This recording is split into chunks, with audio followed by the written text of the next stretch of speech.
Hello friends, स्वागत है एक बार फिर से आपके अपने चैनल VIIC में। और मैं अमित कुमार सोनी हार्दिक हार्दिक अभिनंदन करता हूं।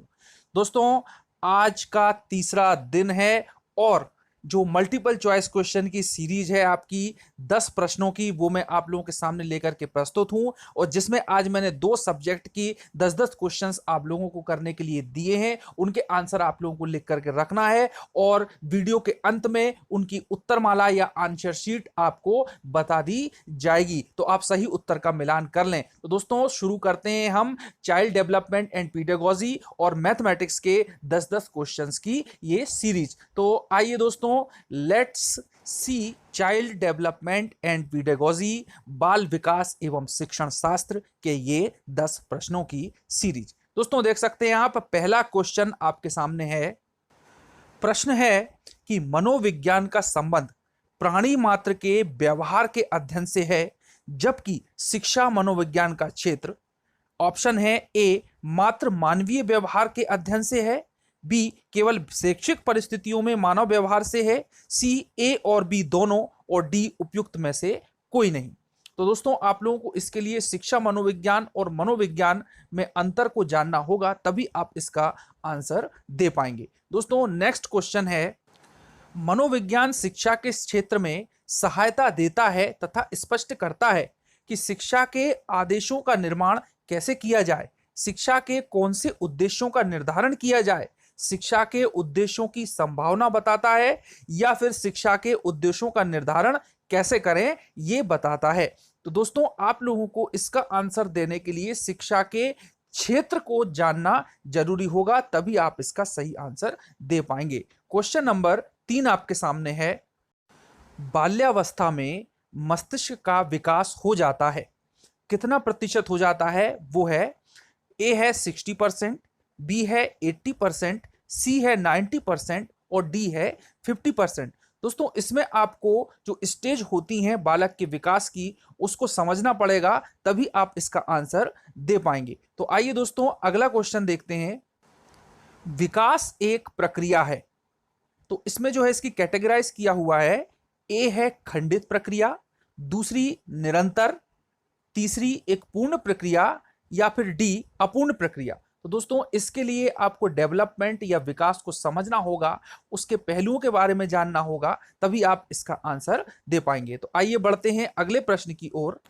पांचवा प्रश्न है कि जब हम किसी भी व्यक्ति के विकास के विषय में चिंतन करते हैं, तो हमारा आशय क्या होता है? ए उसकी कार्य क्षमता से होता है, बी उसकी परिपक्वता से होता है, सी उसकी शक्ति ग्रहण करने से होता है, या फिर डी उपयुक्त सभी। तो दोस्तों, आपको इसके लिए जो चिंतन जो यूनिट है उसको आपको समझना होगा और साथ में उसको विकास से जोड़ करके इसका आंसर देना होगा, तभी आप इसका आंसर सही दे पाएंगे। दोस्तों, अगला प्रश्न है कि विकास के संदर्भ में मैकडूगल ने, ठीक है, मैकडूगल जो एक मनोवैज्ञानिक थे, उन्होंने विकास के संदर्भ में कहा है। ए व्यक्ति का विश्लेषण किया है उन्होंने, बी मूल प्रवृत्त्यात्मक व्यवहार का विश्लेषण किया है मैकडूगल ने, या फिर बालक के शारीरिक विकास का विश्लेषण किया है, या फिर डी ऑप्शन उपयुक्त में से कोई भी नहीं। तो दोस्तों, मैकडूगल के सिद्धांत के बारे में आपको जानना होगा और इसके डिटेल में अध्ययन करना होगा,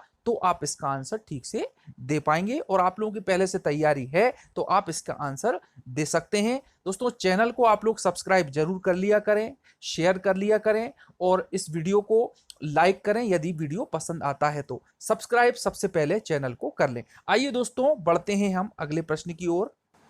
सातवां प्रश्न है, संवेगात्मक विकास में किस अवस्था में तीव्र परिवर्तन होता है? ए क्या शिशु अवस्था में, बी युवावस्था में, सी बाल्यावस्था में, या फिर डी किशोरावस्था में? तो इसका आंसर आप जब उसके विकास के चरण को याद करेंगे तभी दे पाएंगे। उसके बाद में दोस्तों, अगला क्वेश्चन है जो कि 8वें नंबर पर है कि किस मनोवैज्ञानिक का कहना है कि सभी बालक जन्म के समय समान होते हैं? तो किसने कहा है, किस मनोवैज्ञानिक ने कहा है? आपके ऑप्शन है Crow and Crow, B Watson, C Clark और वीर्च, और डी है मैकडूगल। तो आप दोस्तों इसके लिए मनोवैज्ञानिक और उनके जो बालक के बारे में कथन है उनको आप यदि अच्छे से देख लेते हैं तो आपको ये समझ में आ जाएगा कि किसने कहा है कि सभी बालक जन्म के समय समान होते हैं। तो आइए बढ़ते हैं हम प्रश्न नंबर 9 की ओर। प्रश्न 9 कहता है कि शिक्षक को शिक्षा मनोविज्ञान के अध्ययन की प्रत्यक्ष आवश्यकता नहीं है। बाल व्यवहार का अध्ययन, ऑप्शन ए। बी है शारीरिक सुडौलता जानना, सी है व्यक्तिगत विभिन्नताओं की समझ होना, या फिर डी अनुशासन व कक्षा व्यवस्था। तो दोस्तों इसमें जो है कि शिक्षा मनोविज्ञान के अध्ययन की प्रत्यक्ष आवश्यकता में नहीं आता कि शिक्षक इस चीज को जाने। तो दोस्तों इसको थोड़ा सा आप प्रश्न को ध्यान से पढ़ें कि क्या पूछ रहा है, तभी आप इसका आंसर लगाएं। चलिए हमारा आखिरी प्रश्न है बाल विकास और शिक्षण शास्त्र का, उसके बाद हम मैथमेटिक्स के क्वेश्चनों के बारे में बात करेंगे। 10वां और आखिरी प्रश्न है मनोविज्ञान को व्यवहार का विज्ञान किसने कहा है? ए क्या वुडवर्थ ने, बी वाटसन ने, सी गैरिसन ने, या फिर डी बोरिंग ने। तो दोस्तों इसके लिए आपको मनोवैज्ञानिक और उनकी परिभाषाओं का डिटेल में स्टडी करना होगी और उनको समझना होगा और साथ में मनोविज्ञान को भी पढ़ना होगा, तभी आप इसका आंसर दे पाएंगे। तो दोस्तों ये 10 क्वेश्चन थे शिक्षण शास्त्र से और बाल विकास से, जो कि फर्स्ट यूनिट है हमारी शिक्षक भर्ती परीक्षा वर्ग 3 की, कि बाल विकास और उसका अधिगम से संबंध। तो आइए अब बात करते हैं हम आगे की क्विज की, जो कि मैथमेटिक्स की है। तो दोस्तों प्रस्तुत है आपके सामने मैथमेटिक्स का पहला प्रश्न। पहला क्वेश्चन है कि निम्न में से कौन सी संख्या अभाज्य संख्या है? ए ऑप्शन है 161, बी है 221, सी है 373 या 373 और डी है 437 या 437। दोस्तों इस क्वेश्चन के लिए आपको अभाज्य संख्याओं के बारे में पूरी जानकारी होना चाहिए, तभी आप इसके आंसर को सही लगा पाएंगे। क्वेश्चन नंबर 2 आपके सामने है कि किसी संख्या को 357 से भाग देने पर शेषफल 39 या 39 है, तो इस संख्या को 17 से भाग देने पर शेषफल क्या होगा? दोस्तों ट्रिकी क्वेश्चन है और आप इसको कोशिश करें कि इसको शॉर्टकट मेथड से सॉल्व करने का प्रयास करें, नहीं तो ये जो है एग्जाम में काफी समय ले लेगा और आपका समय काफी जाने की वजह से आपके प्रश्न छूट सकते हैं, रह सकते हैं। ऑप्शन दिए हुए हैं 0, ऑप्शन है बी 3, ऑप्शन सी 5 और ऑप्शन डी 11। तो दोस्तों ध्यान से इसको करिएगा और जल्दी करने का प्रयास करिएगा। चलिए आइए बात करते हैं। तीसरा प्रश्न है कि इस संख्या को 114 से भाग देने पर शेषफल 21 है, इसी संख्या को 19 से भाग देने पर शेषफल क्या होगा? वही दोस्तों इसमें आप लोगों को शॉर्टकट मेथड ध्यान में रखना होगा और आप इसकी बार बार प्रैक्टिस करेंगे तो आंसर दे सकते हैं। ऑप्शन है 1, बी है 2, सी है 7 और डी है 17। आइए क्वेश्चन 4 की बात कर लें। 13294 यानी 13,294 में से कम कितना घटाया जाए कि शेष बची संख्या 97 से पूर्णतः विभक्त हो जाए? आपके ऑप्शन है ए 1, बी 3, सी 4 और डी 5। तो दोस्तों शॉर्टकट से कोशिश करिएगा करने की। अगला प्रश्न है 8,03,642 में से कौन सी छोटी से छोटी संख्या जोड़ी जाए कि योगफल 11 का गुणज हो? दोस्तों यहां पर ध्यान देना कि संख्या को जोड़ना है कि 11 का गुणज होना चाहिए।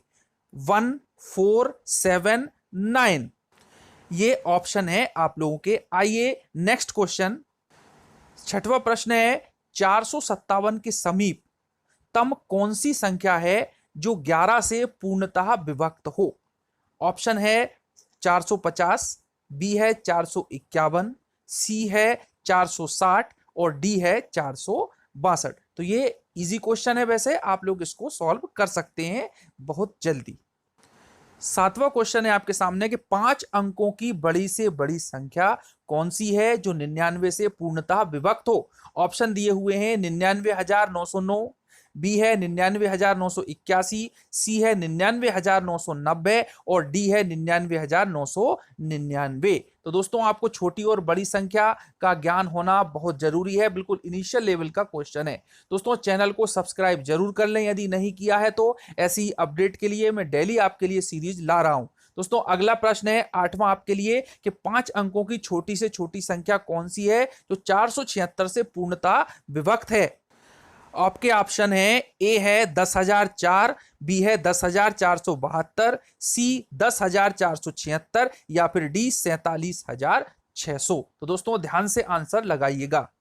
अगला प्रश्न है कि उसी संख्या को 999 से भाग देने पर भागफल 366 तथा शेषफल 103 प्राप्त होता है, तो संख्या ज्ञात करें।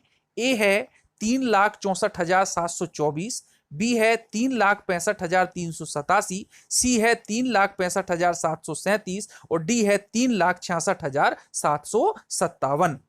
दोस्तों क्विज का लास्ट प्रश्न है 10वां प्रश्न है कि भाग के एक प्रश्न में भाजक भागफल से 10 गुना है तथा शेषफल का 5 गुना है। यदि शेषफल 46 हो तो भाज्य कितना है।